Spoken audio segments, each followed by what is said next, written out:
Welcome top news today. The Trump regime proclaimed that the vote in the General Assembly of the United Nations regarding the recognition of Jerusalem as the capital of Israel was a strategic U.S. decision. Both President Trump and his bombastic UN ambassador Nikki Haley threatened that all decisions and agreements regarding alliances, loans, aid and diplomatic relations were at stake. Moreover, the Trump regime clearly defined the style and substance of U.S. imperial dictates. All UN member nations, large and small, must grovel in the most abject manner to his orders. Ambassador Haley demanded that each nation on earth accept Trump's and the racist Zionist Netanyahu's declaration that the ancient city of Jerusalem is the eternal, undivided and ethnically managed capital of the Jews. Trump's message was loud and clear: he was the great decider, and the UN votes would identify America's true friends and enemies. We are making a list, and there will be consequences. Clearly, Trump's boast of U.S. power and Haley's assumption that her terrifying threats would ensure that Washington had a majority vote in the gifting of Jerusalem to xenofascism. They believed that U.S. dominance and global hegemony was absolute and unassailable. The vote proved something else. Something very new was happening. The U.S. suffered an overwhelming and humiliating defeat, one that kept Ambassador Haley's dexterous fingers busy taking notes. 128 nations demanded that the Trump regime withdraw its declaration that Jerusalem was Israel's undivided capital for Jews. Only 9 micronations, some mere postage stamps and a few death squad bananistans voted with the Trump-Haley decision. 35 mendicant states put their heads down and abstained, while 21 timorous ambassadors chose to hide the shamelessness in the toilet stalls rather than show up for this important vote. Political context. First and foremost, it is important to discuss the steps leading up to the U.S. suffering such a crushing debacle.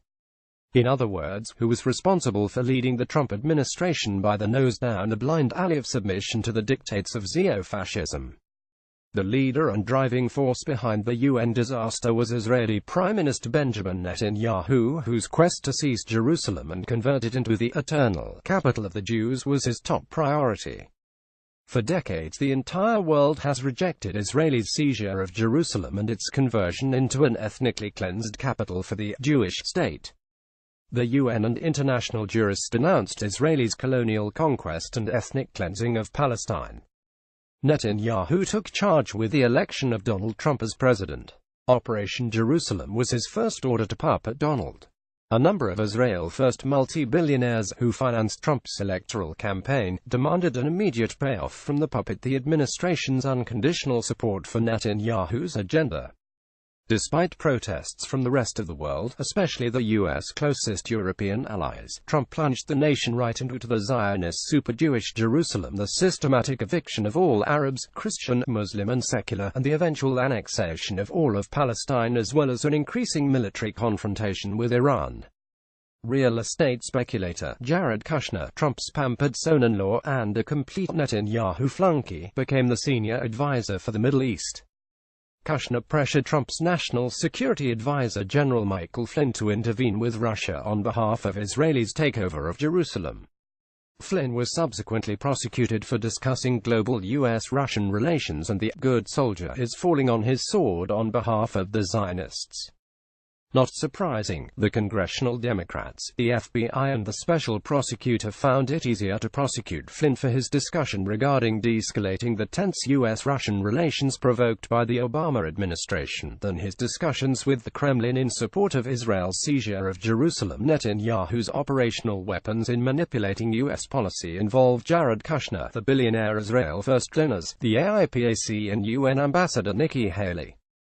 Tel Aviv succeeded in securing Trump's commitment to the Israeli agenda, despite opposition from the entire UN National Security Council and the overwhelming majority of the General Assembly.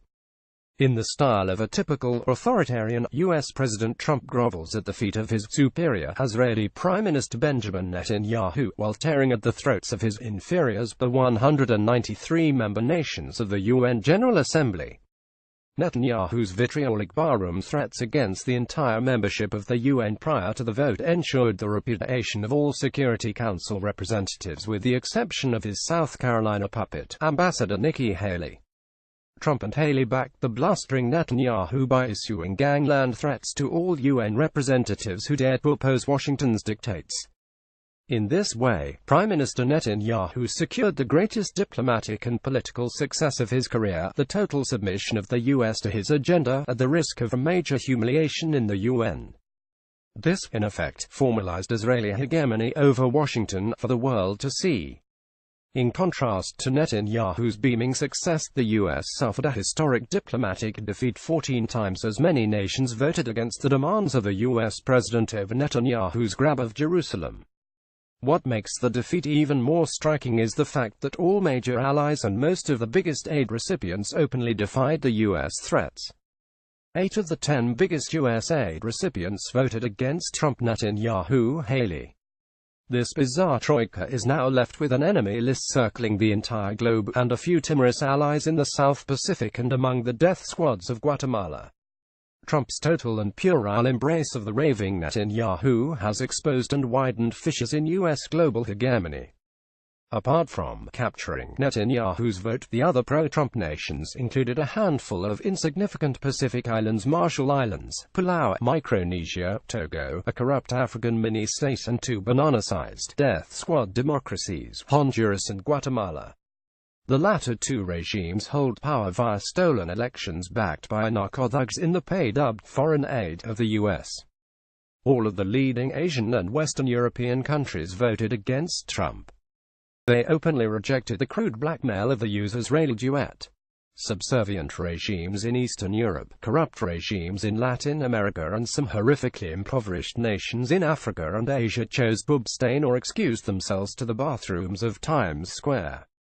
Narco-neoliberal regimes in Mexico, Colombia, Paraguay, Panama and the Dominican Republic abstained.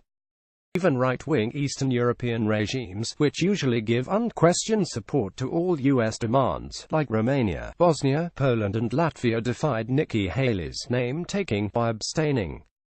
The no-shows hiding in the toilets included US puppets like Georgia, Samoa, St. Kitts and Tonga. An openly humiliated UN ambassador, Haley was left with the task of thanking the abstainers and no-shows for their courage and preparing a few bags of goodies, matzos, Magen David wine and discounts to the brothels of Tel Aviv for the torturers of Honduras and half-drowned leaders of Palau in gratitude for such loyalty.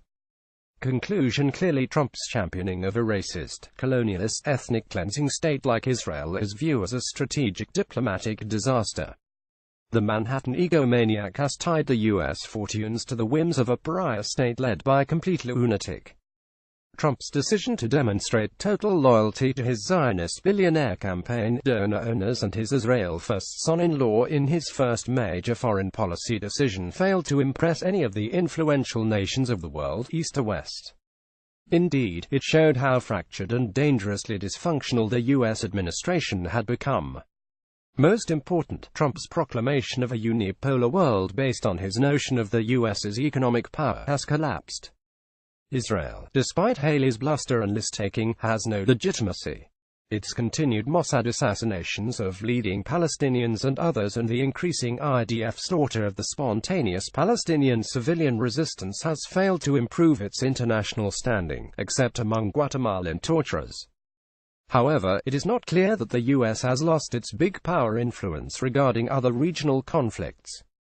The subsequent UN Security Council vote in favor of Washington's demands for added sanctions against North Korea demonstrated Trump's power to intimidate the oligarchs and leaders of China and Russia. In other words, limits on U.S. power still depend on the issues, the allies, the diplomatic appeals, the adversaries and the distribution of benefits and costs. In the case of Jerusalem, real estate mogul Trump's bizarre decision to hand an entire city over to the Zionists alienated all Muslims and Christians the world over, as well as the secular Western liberal nations and emerging powers, like Russia and China. The U.S. tied its prestige to the whims of a paranoid nation, arrogantly flaunting its racist superiority complex, backed by groups of immensely wealthy overseas dual citizens. Diplomatically, Israel's vituperative responses to any legal criticism from world bodies undermines its chances of coalition building. Finally, Washington's support for Israel's perpetual and overt violation of international law and its bombing of humanitarian missions makes Israel a very costly ally. Did you find this article informative? Please consider contributing to Eurasia Review, as we are truly independent and do not receive financial support from any institution, corporation or organization.